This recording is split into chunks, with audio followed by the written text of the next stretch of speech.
30 miles long and 10 miles wide, the Turneffe Atoll is located 30 miles east of Belize City.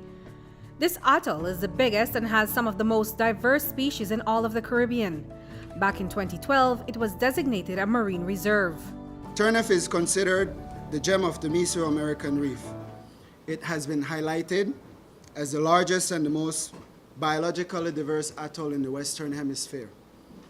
It is roughly 30 miles long and 10 miles at the widest point. It has over 260 species of fish, 77 different vegetation types, encircling coral reefs, beautiful lush back reef flats, seagrass beds.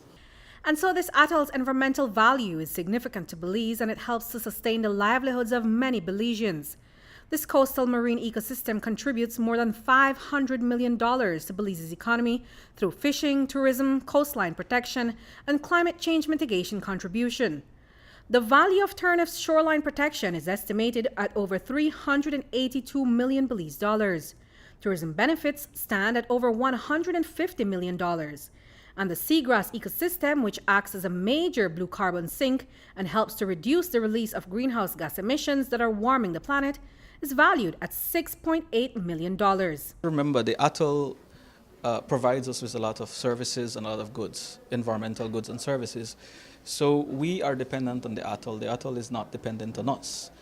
And we use it for fishing, for tourism, sport fishing.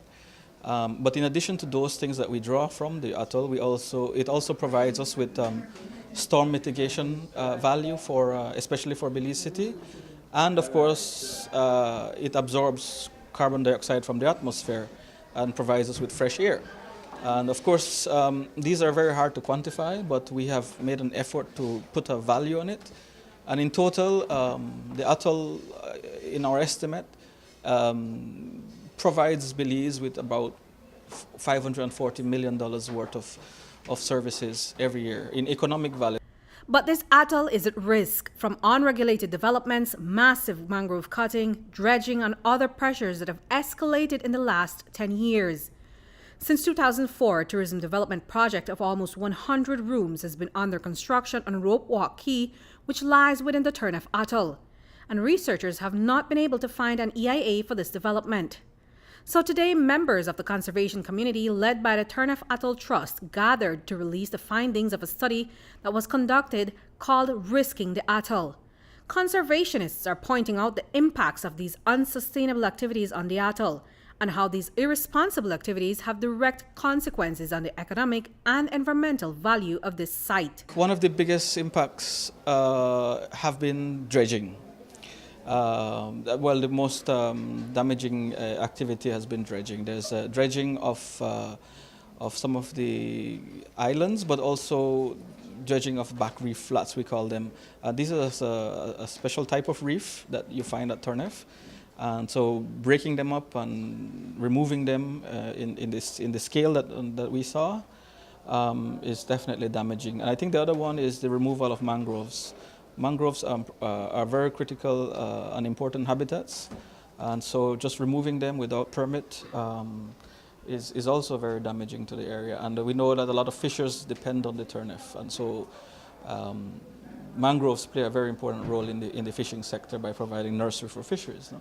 So simply removing them is going to not just destroy the mangroves, but have a downstream effect on the fishing sector. So the stewards are calling on the government to provide better oversight of the Turneffe Atoll. They also want to see users be more responsible when using or developing within the atoll. They're asking that developers educate themselves about the rules and make sure that you follow the rule. Any responsible developer should be concerned and interested in protecting the environment, because their investment will also depend on that very same environment. So no developer should have to be forced to follow the law. But should be, making sure that they're familiar with it and comply with it, because it's in the interest of the environment, but it's also in their own self-interest to do so. We're also asking the government agencies to strengthen their monitoring of the area, because they are the only ones that have the legal mandate to enforce the rules. No? Turneffe Atoll Trust does research. We don't do any enforcement. That's left up to the government agencies. And of course, the people who manage the area need to make sure that they are more strict with the enforcement of the rules of the area. Reporting for News 5, I'm Andrea Polanco.